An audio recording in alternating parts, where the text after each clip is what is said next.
जिस देश में तुम पैदा हुए हो उसके अगर तुम भक्त नहीं पिया दूध माँ का तुमने और बाप का तुम में रक्त नहीं। जी हाँ, मैं Sunil Solanki, programmer, an MBA and UPSC aspirant, Gurushree coaching में आपका स्वागत है। मेरे YouTube चैनल पर वापस आने के लिए आपका दिल से धन्यवाद। आज मैं आप लोगों को बताने वाला हूँ हमारी वीडियो की फर्स्ट सीरीज 26 जनवरी की, जो 15 अगस्त से 26 जनवरी तक का कैसे गए हैं हम लोग, उसके बारे में। उसके पहले मैं आज स्टोरी को शुरुआत करूंगा 1929 से। 1929 में साइमन कमीशन आया। सर जॉन साइमन जो थे, वो एक प्रस्ताव लेकर के आए। उन्होंने प्रॉमिस किया, देखिए क्या हो रहा था कि बहुत ज़्यादा डिमांड चल रही थी सब दूर से, कांग्रेस की तरफ से बहुत ज़्यादा डिमांड चल रही थी, पूरे देश में दंगे हो रहे थे, बहुत ज़्यादा डिमांड चल रही थी उनको स्वतंत्रता की। मतलब कि अब हिंदुस्तानियों को स्वतंत्रता चाहिए ही चाहिए थी। उन लोगों ने मतलब कि कत्लेआम मचा रखे थे, इसलिए ब्रिटिश सरकार बहुत ज़्यादा परेशान हो गई थी। तो उन्होंने साइमन को भेजा, साइमन कमीशन के साथ, और सर साइमन ने हमको वादा किया, भरोसा दिलाया कि हम आपको डोमिनियन स्टेटस का दर्जा देंगे। डोमिनियन स्टेटस मतलब ये कि सरकार तो आपकी रहेगी लेकिन नीतियां हमारी रहेगी। मतलब ये कि हम ब्रिटिश पार्लियामेंट में आपके नियम कानून बनाएंगे और आपकी सरकार को हमारे हिसाब से चलना पड़ेगा। तो कांग्रेस ने बोला, ऐसा क्यों भैया, अगर हमको पूर्ण स्वराज ही चाहिए, मतलब ये कि नीति भी हमारी रहेगी, कानून भी हम लोग बनाएंगे और सरकार भी हम लोग चलाएंगे। इसीलिए सबसे पहली बार पंडित जवाहरलाल नेहरू ने क्या करा, इसके खिलाफ आंदोलन कर दिया बिल्कुल एकदम। और उन्होंने क्या करा कि उन्होंने डिमांड करी कि मुझे तो पूर्ण स्वराज ही चाहिए, हम लोगों को, भारतीयों को पूर्ण स्वराज ही चाहिए, इसमें कोई भी हम लोग कॉम्प्रोमाइज करने के लिए तैयार नहीं है। और उसके अगले ही महीने क्या हुआ, 19 दिसंबर 1929 में पूर्ण स्वराज रिजोल्यूशन पास कर दिया गया। मतलब कि उन्होंने पूर्ण स्वराज रिजोल्यूशन को पास करने के बाद में 26 जनवरी 1930 के दिन, 1930 में उन लोगों ने क्या करा कि जवाहरलाल नेहरू ने लाहौर सेशन में, लाहौर जो रावी नदी के किनारे पे है, सिंधु नदी की जो ट्रिब्यूटरी है, रावी नदी के किनारे पे लाहौर बसा हुआ है, हमारे पाकिस्तान का जो आज हिस्सा है। लाहौर सेशन में इन्होंने पब्लिक की डिमांड पे 26 जनवरी 1930 में इन्होंने वहां पर पहली बार झंडा लहरा दिया। और तब से 26 जनवरी 1930 से हम लोग सिंबॉलिक इंडिपेंडेंस डे मना रहे हैं 26 जनवरी 1950 तक।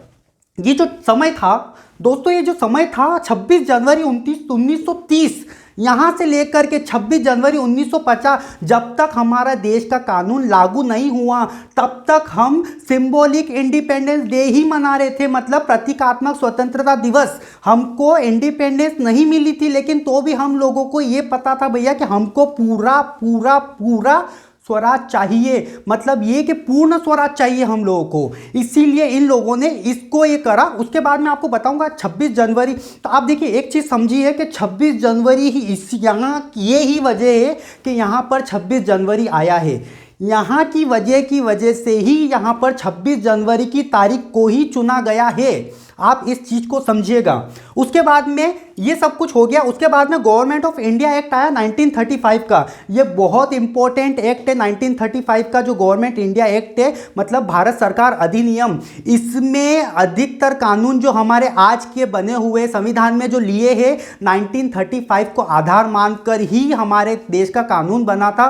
उसमें बहुत सारी चीज़ें इसी से ली गई है, गवर्नमेंट ऑफ इंडिया एक्ट 1935 से। उसके बाद में क्रिप्स मिशन आया। क्रिप्स मिशन जो था मार्च 1942 में, स्टैफोर्ड क्रिप्स जो थे, जो ब्रिटिश कैबिनेट के मेंबर थे, ब्रिटिश कैबिनेट मतलब कि ब्रिटिश सरकार जो वहां पर लंदन में बैठी हुई थी, उसके पार्लियामेंट के मेंबर थे। और इन्होंने एक प्रस्ताव लेकर के आए, प्रपोजल लेकर के आए कांग्रेस और मुस्लिम लीग के पास में। मतलब क्या, भारत के लोगों के पास में एक अपना प्रपोजल लेकर के आए, एक ड्राफ्ट लेकर के आए, जिसमें भारत, वो जो ब्रिटिश सरकार थी, उसने ये बोला था कि भैया हम आपको सारी चीज़ें देंगे, हम आपको स्वतंत्रता देंगे, सब कुछ देंगे, लेकिन ये सब होगा सेकेंड वर्ल्ड वॉर खत्म होने के बाद। सेकेंड वर्ल्ड वॉर 1939 से 1945 तक चला था। इन लोगों ने बोला कि भैया आप लोग जो है, आप लोगों को स्वतंत्रता तो मिलेगी, लेकिन कब मिलेगी? सेकेंड वर्ल्ड वॉर जब खत्म हो जाएगा तब हम आप लोगों को स्वतंत्रता दे देंगे। क्योंकि हम लोग अभी जैसे देखिए इस टाइम पे क्या होता, ब्रिटिशर्स जो थे पूरे तरीके से इन्वॉल्व थे सेकेंड वर्ल्ड वॉर के अंदर, और ये सब दूर से लड़ रहे थे, और ये लोग बहुत, इन लोगों को हमारी आर्मी की भी बहुत ज़्यादा ज़रूरत थी। इसीलिए इन लोगों को हमारी ज़रूरत थी, और हम लोग इनकी मदद तभी कर सकते थे जब ये हम लोगों को स्वतंत्रता देते। तो यहाँ पर ये वाली डील हमारी लॉक हुई थी, ये वाली डील फाइनल हुई थी। उसके बाद में देखिए इन लोगों ने बोला कि देखिए इसको, ये जो होगा कॉन्स्टिट्यूशन ऑफ इंडिया जो होगा, संविधान जो होगा भारत का, वो कॉन्स्टिट्यूएंट असेंबली जो इलेक्टेड होगी लोगों के द्वारा, मतलब जिसमें लोग चुन करके जाएंगे, वो लोग बनाएंगे इसको, भारत के संविधान को। भारत के संविधान का निर्माण कौन करेगा? कॉन्स्टिट्यूएंट असेंबली करेगी निर्माण। इन लोगों ने इसमें इस प्रस्ताव में ये लेकर के आए। उसके बाद में the constitution should give India dominant status, मतलब ये कि भारत का संविधान जो रहेगा वो सर्वोपरि रहेगा, मतलब वो सबसे ऊपर रहेगा, उसके ऊपर कोई नहीं रहेगा। भारत के संविधान से ऊपर कोई भी नहीं रहेगा। वो डोमिनियन स्टेटस का इसको दर्जा मिलेगा। मतलब ये कि भैया डोमिनियन स्टेटस यहाँ पर जो था वो यहाँ पर वहाँ की ब्रिटिश पार्लियामेंट जो रहेगी वो डिसीजन लेगी, लेकिन अब यहाँ पर डोमिनियन स्टेटस ये हो गया कि संविधान सर्वोपरि रहेगा, संविधान के ऊपर कोई भी नहीं रहेगा।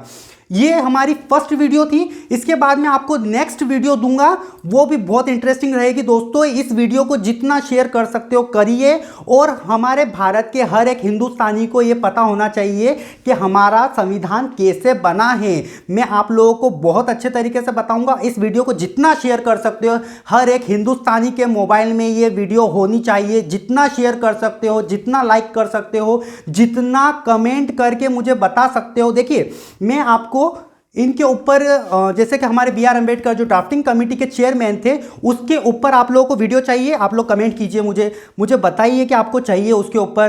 पंडित जवाहरलाल नेहरू के ऊपर बायोग्राफी चाहिए, वो मैं आपको दूंगा। आप नीचे कमेंट करके अपना प्यार बताइए, तभी मैं आप लोगों को ये सारी वीडियोस दूंगा। देखिए दोस्तों वीडियोस बनाने में बहुत टाइम लगता है, बहुत एनर्जी जाती है, इसलिए प्लीज़ आप लोग इसको लाइक कीजिए, शेयर कीजिए, कमेंट कीजिए।